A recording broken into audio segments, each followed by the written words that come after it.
जी नमस्कार साथियों, मैं जयंत आज फिर एक वीडियो के माध्यम से मैं बिहार के तमाम नियोजित शिक्षक साथियों के बीच में उपस्थित हूं। साथियों, मेरा बस एक ही निवेदन है, मेरा वीडियो बनाने का बस एक ही उद्देश्य है कि हम किसी भी हाल में अपनी पुरानी नौकरी को नहीं छोड़ेंगे। सरकार चाहे जितने भी कोशिश कर ले, सरकार चाहे जिस रूप में आए, हम घबराएंगे नहीं। हम शिकारी आएगा, जाल बिछाएगा, दाना डालेगा, लोभ से उसमें फंसना मत। यह बात बोलते बोलते तोते की तरह हम फंसेंगे नहीं। बस इसी उद्देश्य के साथ दृढ़ संकल्प होकर के मैं लगातार वीडियो के माध्यम से आपके बीच में उपस्थित होने का काम करता हूं। आप लोगों से निवेदन है कि इस वीडियो को भी अधिक से अधिक प्यार देंगे आप लोग। मैं कोई यूट्यूबर बनकर के पैसा कमाने का उद्देश्य मेरा नहीं है। मैं अभी तक कोई 1 रुपया अर्जित नहीं किया हूं। मुझे ऐसा कोई मतलब नहीं है कि उन्हीं को माइंड माताओं के लगातार वीडियो आते हैं, गंदगी फैलाने वाले तरह की गंदगी फैलाते हैं बोल करके लोग गुमराह करते हैं, दिग्भ्रमित करते हैं। मैं इसलिए इस बात को बोल रहा हूं। आप लोग इस वीडियो को अधिक से अधिक शेयर करेंगे, अपने बिहार के तमाम नियोजित शिक्षक साथियों को बीच में भेजेंगे। कुछ लोगों ने कहा कि भैया क्या विशिष्ट वाला आपका दुश्मन हो गया क्या? मैं दुश्मन नहीं मान रहा हूं। मेरा यह काम भी नहीं है। मेरा काम है कि अधिक से अधिक लोगों को जीते जी मरने से बचाने का मेरा संकल्प है। बस इसीलिए मैं हर तरह की बात को बोलता हूं। अभी सक्षमता 3 आते के साथ ही फिर से गुमराह वाला परंपरा शुरू हो गया। अब लगातार साथियों को फोन आ रहा है तो बोलना तो मेरा स्वाभाविक है। भैया बहुत प्रेशर दे रहा है। कल ऐसा एक फोन आया हमको कि ऐसा लग रहा है कि उसको विशिष्ट वाले जो हमारे साथी बन गए हैं, जब डंडा चला रहे हैं उसके ऊपर, उसकी बातों से लगा हमको भैया एकदम दबाव दे रहा है, बहुत ज्यादा, लेकिन आप लोग भर दीजिए।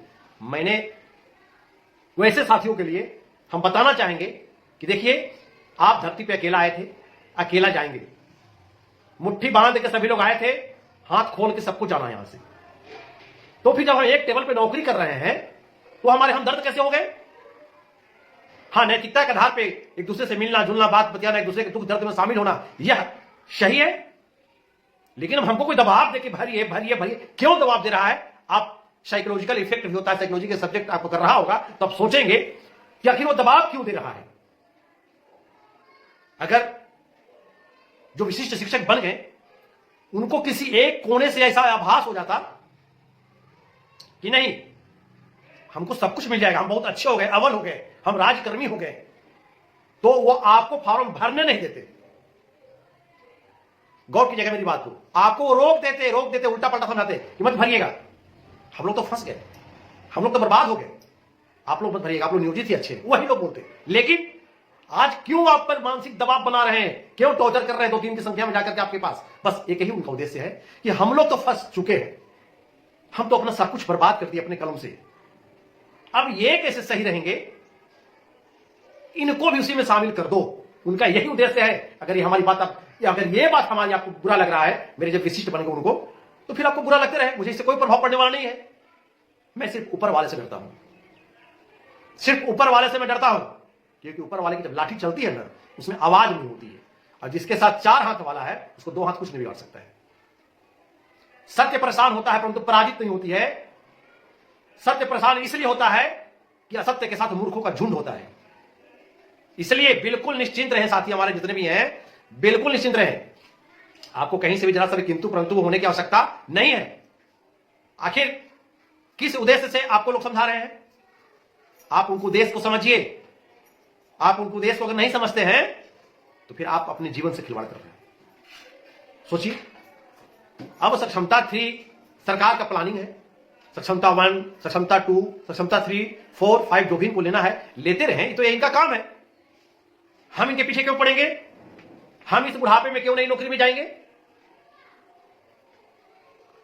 मतलब अगर माननीय मुख्यमंत्री जी का यह प्लान था, बहुत बेस्ट प्लान था, तो हमारे बिहार में पढ़े लिखे अनेकों युवा बेरोजगारी का दम से झेल रहे हैं।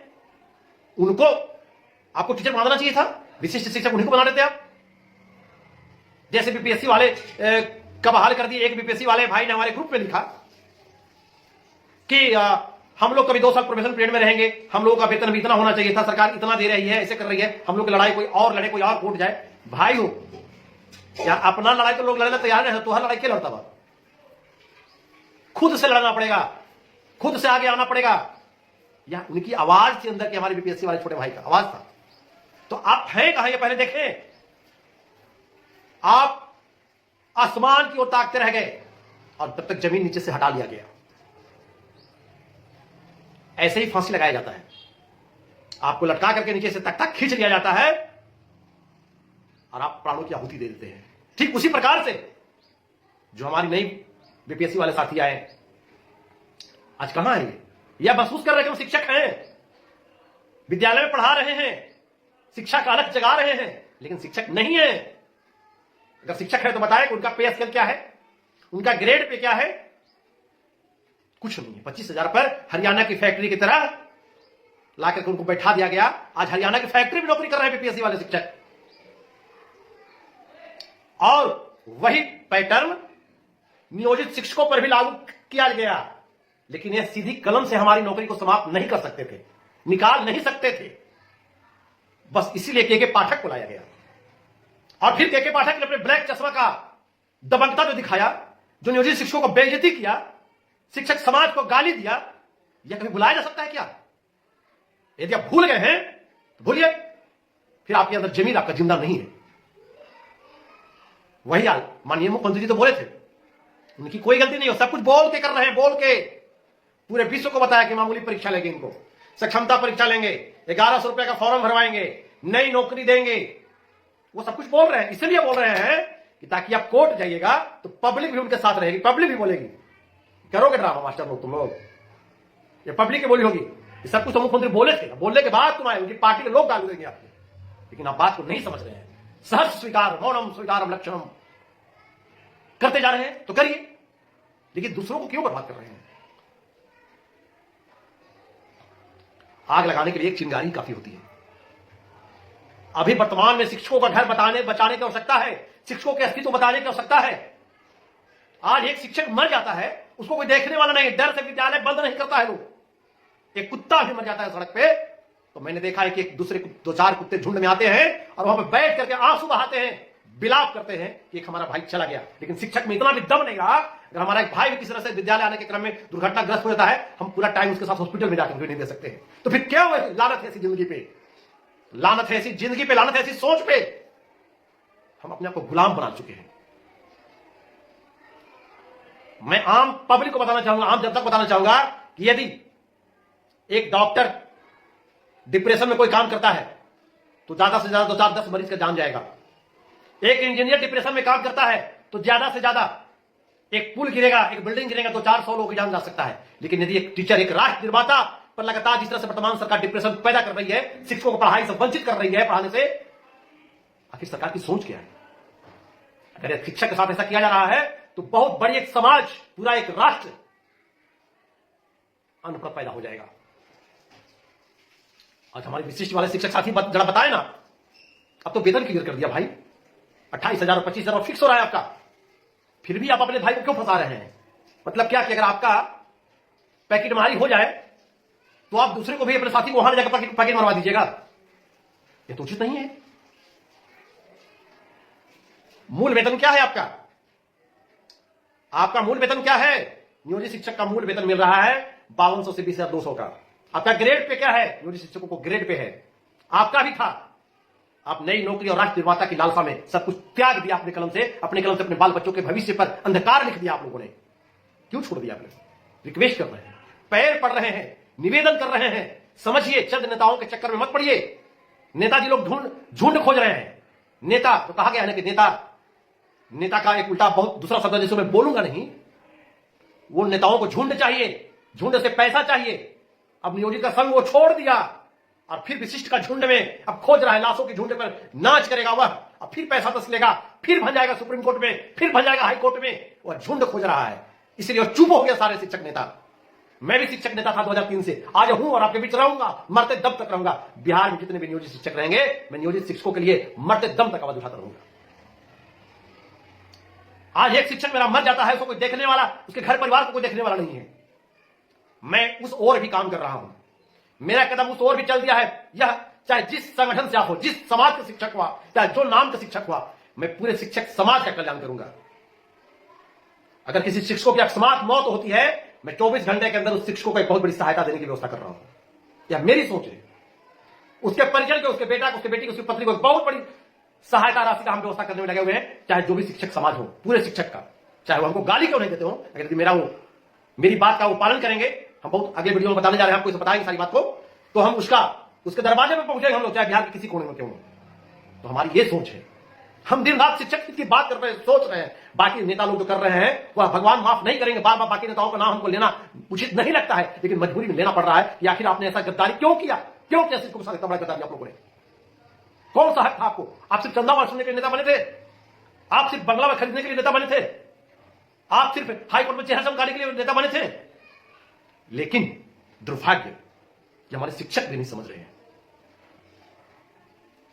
सरकार पहले डर पैदा की कि सबको यहां फेंकेंगे, वहां फेंकेंगे, यहां फेंकेंगे, शिक्षकों में डर हुआ क्या करेंगे वो करेंगे। इसके बाद देखिए, यह सरकार की सोच थी कि लोगों को पहले देखो कैसे परेशान होता है, फिर क्या कही, नहीं यही फिलहाल उसी स्कूल में रहिए, आप उसी स्कूलों में रहिए, लेकिन आपका गला में फंदा बांध दिए, खींचते रहेंगे, खींचा जा रहा है। फिर वह नहीं, कैंसर जितना जो बीमारी वाले हैं उनको पहले करेंगे। इस सब तो टाइम पास हो रहा है। बाकी तो जो निमोनिया का बना तो निमोनिया ही है, आपको तो लेके जेब करेगा, तरीपार जेब करेगा। खैर उससे भी मतलब नहीं है। बात अफसोस इस बात की है, इतना सब कुछ जानते हुए भी हमारे साथी गलती से भी सक्षमता 3 में चले जाते हैं तो आपका पूरा भविष्य चौपट हो जाएगा। आप यदि हमारी वीडियो को सुनते हैं, एक एक बात को सुनिए, वीडियो सुनने के बाद भी पूरा फिर से लोग फोन करते हैं, पूछते हैं कि भैया क्या कर, भरे कि नहीं भरे, तो हम बोल रहे हैं किसके लिए। इसलिए समझिए, समय जो है वह शिक्षकों के लिए विपरीत समय है। सरकार किसी तरह से चाह रही है, अभी का नीतीश जी का बयान आया अखबारों में, तो सक्षमता 1 नहीं भरे, सक्षमता 2 नहीं भरे, 3 को भर दीजिए, प्यार कर रहे हैं। हाय वाह प्यार, कहां से इतना प्यार आ गया महोदय हम शिक्षकों के लिए? आपको हम तो शुरू से आपका सौतेला रहे हैं। बिहार के शिक्षक समझिए, या मेरा मार्मिक अपील है आप लोगों के लिए, अगर नहीं संभले तो बर्बाद हो जाएंगे, सर उठा के नहीं चल सकेंगे, कोई देखने वाला नहीं रहेगा आपका। मेरा मार्मिक अपील है आप लोगों के लिए, सिर्फ इसलिए मैं मार्मिक अपील कर रहा हूं कि शिक्षक हमारे समझ क्यों नहीं रहे इस बात को। प्लीज, आप विद्वान हैं सभी शिक्षक, सभी लोग आकलन कीजिए कि हम क्यों नई नौकरी में जाएंगे, क्यों अपना सब कुछ त्याग देंगे, क्यों अपनी 20 साल की सेवा को बर्बाद कर देंगे। समझिए सभी लोग, बात को समझिए। मैं आप लोगों के लिए, आपके परिवार के लिए, अपने परिवार के लिए, अपने बाल बच्चों के लिए, मैं सभी के लिए आवाज उठा रहा हूं, ताकि जो सुविधा हमको मिल रहा है, आगे तो हमको सुविधाएं मिलनी चाहिए, हम उससे वंचित न हो जाए। अब तो सब कुछ क्लियर हो गया, फिर भी सक्षमता 3 यह कौन सा नाटक है? प्लीज मेरे बिहार के तमाम नियोजित शिक्षक साथियों, सभी क्रांतिकारी शिक्षिकाएं बहनों, मैं सभी को क्रांतिकारी अभिनंदन करता हूं। आप अधिक से अधिक इस वीडियो को शेयर करेंगे, सब्सक्राइब करेंगे, अपने साथी तक भेजेंगे, और एक शपथ ले लें। हम बता दिए कि चाहे जो भी हो, बिहार में हम लोग 1.5 लाख से प्लस नियोजित शिक्षक रहने का शपथ ले लिए हैं। बिहार के तमाम जिलों से हमको बात हो रहा है, आप अपने आप को अकेला नहीं समझे। हमको लगातार 534 प्रखंड से बात हो रही है, हर जगह से फोन आ रहा है, सभी साथी हिम्मत के साथ खड़े हैं। आप ग्रुप में जुड़िए। मेरा मोबाइल नंबर है, व्हाट्सएप नंबर है मेरा 99 34 90 96 27 99 34 90 9627। आपको यदि बहुत विपरीत परिस्थिति में लगे कि हाँ बात करें, तो आप कॉल कर सकते हैं हमको। धन्यवाद।